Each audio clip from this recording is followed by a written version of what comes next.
היום במסעדה ישנה דרך יעילה, בטוחה ומהירה יותר לבצע הזמנות, כך שכל הצדדים יוצאים מרוצים, הן מבחינת הלקוח והן מבחינת נותן השירות, והכל באמצעות כמה לחיצות כפתור בודדות.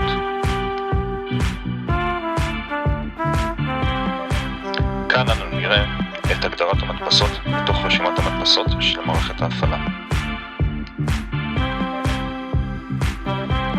יצירת מחלקות הדפסה. לכל פריט תצובת מחלקה, וכך השרת ידע לאיזו מדפסת עליו להדפיס את אותו פריט.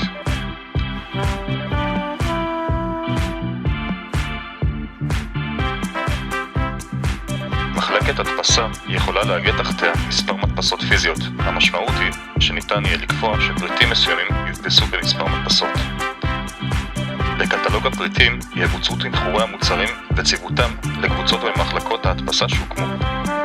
צד השרת נכתב בשפת Java, והנתונים מאוחסנים במסד הנתונים MySQL. הקישור בין מסד הנתונים לשרת מבוצע בפרויקט זה בעזרת Hibernate Framework. שורת החיפוש מצמצמת לנו תוצאות ועוזרת באיתור המוצר המבוקש. קליק ימני על העכבר במסך הפריטים מאפשר להקים קבוצות בתצוגה אשר יכילו את המוצרים שהוקלדו בקטלוג הפריטים.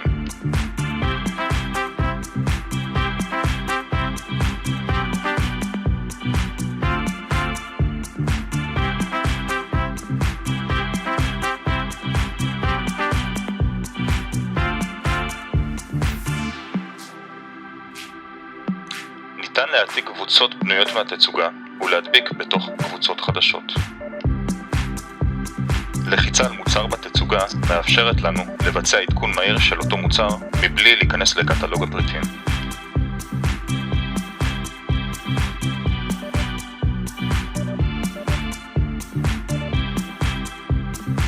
צד הלקוח מתקשר עם השרת בתקשורת TCP והמידע מועבר על ידי סוקטים. כניסה על מסך השולחנות תראה למשתמש את מצב השולחנות במסעדה.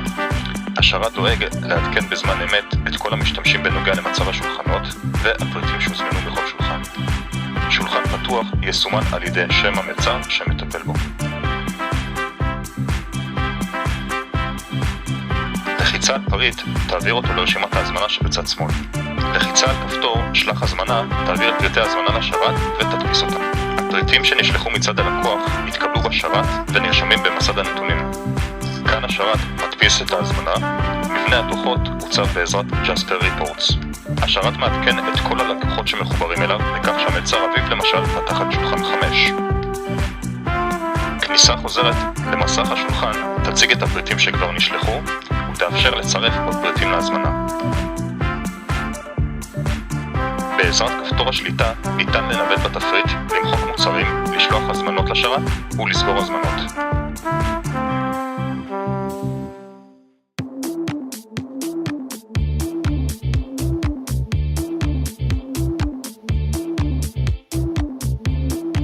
הוספת מוצרים חדשים להזמנה תוביל להדפסה של המוצרים החדשים ולא של כל ההזמנה.